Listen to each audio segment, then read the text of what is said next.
EN 8592 wastewater engineering. In wastewater engineering, now discussed about module 2 on-site sanitation. So if it is a small quantity of population, individual houses, industrial areas, and apartments, schools like that, having small population, we are introducing on-site sanitation, septic tank. Now discussing about the septic tank process. So the following topics to be discussed in the septic tank. One is, what is the process of septic tank, construction of septic tank, working principle of a septic tank, design parameters of septic tank, design of septic tank, disposable of effluent from septic tank by soak pit and dispersion trenches. These topics are discussed under the on-site sanitation. The process of septic tank. Generally, septic tank is a horizontal continuous flow sedimentation tank directly admits raw sewage in their tank. It has with a longer retention time of 12 to 36 hours, but it is a closed tank, consists of sedimentation and anaerobic sludge digestion process. So the both process will be carried out simultaneously in the septic tank. It is suitable for population not more than 300. This is the schematic diagram of the septic tank. So in the septic tank, this one indicated this is the wall of the septic tank, and the wall is made up of brick masonry or concrete. This is the bottom portion also lined with cement mortar. Concrete walls or brick masonry or brick bats will be filled, depends upon the required. Base will be erected. Here inlet pipes, T pipe joints are provided at inlet and outlet joints. This consists of T to this T joints are prevent the wastewater escape of the septic tank, and also the gases of the foul gases also removed by the ventilation cover. Here vent pipes are provided. In the top surface of the septic tank is always covered with RCC having manhole cover. This one is the manhole cover. If the wastewater, if the night soil is flushing with the water closet and connected to this septic tank lines, directly enter to the septic tank, it will go for sedimentation and anaerobic digestion. The sludge will be, the solid particles will be settles under the bottom of the tank. The water will be retained above the top surface of the clear water, and oil and grease matters available on the sludge particle, that will be sewage particle, that will be comes under the top of the clear water, that is called as scum. Now discuss about the construction details of septic tank. It has a long continuous flow tank of RCC and the sides having water flow. It has facility for gas vent through vent pipe. At the top of the vent pipe, cowl arrangement is provided to protect the insects or bird enter into the vent pipe. Bottom slope to facilitate pumping of sludge. Manhole for removal of sludge is provided. Inlet and outlet T's will be provided. Sometimes baffles to reduce the disturbance or introduced in the septic tank. The working process of septic tank. The septic tank is a buried watertight container usually made of concrete and brick masonry. Its job is to hold the wastewater long enough to allow solids to settle down to the bottom, that is forming sludge, while the oil and the grease floats to the top as called scum. The compartments and the T-shaped outlet prevent the sludge and scum from leaving the tank. The liquid wastewater, that is called as effluent, then exits the tank into the drain field. From there, it percolates into the soil, naturally removing the harmful bacteria, viruses, and nutrients. The following reactions will occur. The organic material present in the seaweed. The organic material means it mainly consists of carbon, hydrogen, nitrogen, oxygen, sulfate, etc. It will be reacted with the nutrients. It will be converted into methane gas CH4 plus carbon dioxide CO2 and ammonia NH3 and hydrogen sulfide gas H2S and some quantity of biomass. Sulfates under the anaerobic condition of septic tank are reduced to hydrogen sulfide gas, pungent and toxic gas. This gas will be removed by means of the vent pipe. Nitrates and organic nitrogen compounds are reduced to ammonia form. So, because of the anaerobic condition, fermentation process takes place, which ultimately generate carbon dioxide and methane. The advantage and disadvantage of septic tankers. The main advantages, it is ease in construction, so no maintenance problem, the except periodical cleaning, cost of construction is less, effluent can be discharged without any trouble, it is suitable for isolated community, very little attention is needed. These are the main advantages of septic tank. Disadvantages means the septic tank is not properly functioning, effluent will be very foul and converted into dark color.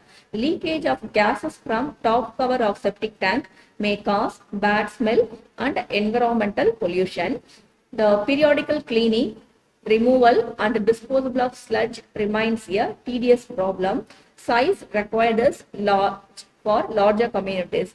Effluent contains high BOD concentration. That is, problem of groundwater contamination may be occur if the bottom surface having no lining process. This is then discussing about the design parameters of septic tank. While designing, we can consider the following design parameters.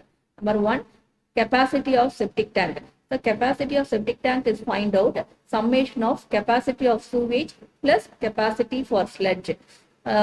Capacity of sewage, how do you find out capacity of sewage? So the quantity of sewage is equal to 40 to 70 liters per capita per day if only water closets are connected to the septic tank, and 90 to 150 liters per capita per day if sullage is also discharged in the septic tank.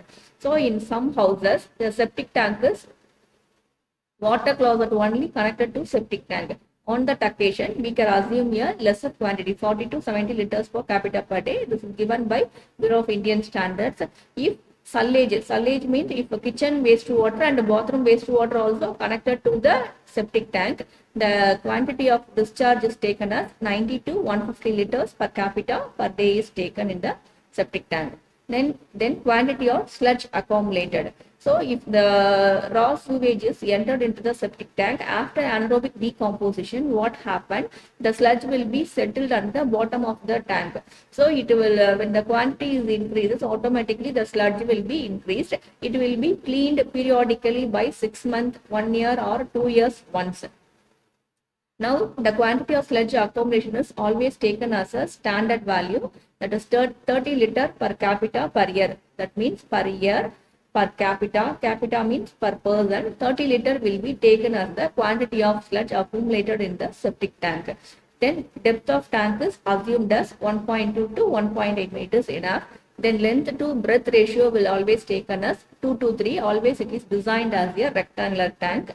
Then minimum width is always taken as 90 centimeter.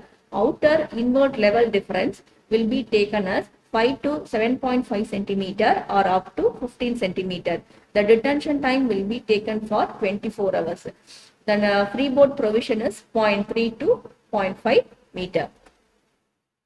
And go for designing of septic tank. While designing of septic tank, we can consider the design parameters. It will be simplify our step and easy to calculate the values. For designing of septic tank, the first step is to find out the detention period. The detention period is assumed in between 12 to 36 hours. So for any type of septic tank, the design period is always designed as 12 to 36 hours. But for problem solving purposes, we can always take on the typical value 24 hours. Assuming the rate of sewage flow, liters per capita will taken as 90 to 150 LPZD, that is liter per capita per day, and knowing population to be served, total discharge is determined. That means in some of the problem, the total discharge of sewage sludge is given. Some problem, the total discharge is not given. On that occasion, you taken the rate of sewage flow, assuming for 90 to 150. Now you can assuming the maximum flow 150 LPCD, multiplying the population, the number of persons available on the particular locality is given. For example, 100. So 100 into 150, you are getting the total discharge is determined for the particular locality. Then go for next step, volume of sewage storage. That is V1 is calculated. V is equal to volume of sewage storage equal to discharge into T. That discharge will putting the rate of sewage flow, that is 150 into 100, or otherwise you are taken the given value into detention time 24 hours. You can substituting here, you are getting the volume of sewage storage. Then go for assuming rate of accumulation of sludge 30 liters per capita per year and a period of cleaning as 1 year. So total sludge deposited B2 is determined by 30 liters per capita per year into population into 1. Why we are multiplying population? It is the 30 is taken as liter per capita per year. So year means how much year you are taken. That will be multiplied. Capita means how much persons will be available on the particular locality. That persons will be multiplied. Then 30 liters of quantity will be commonly multiplied.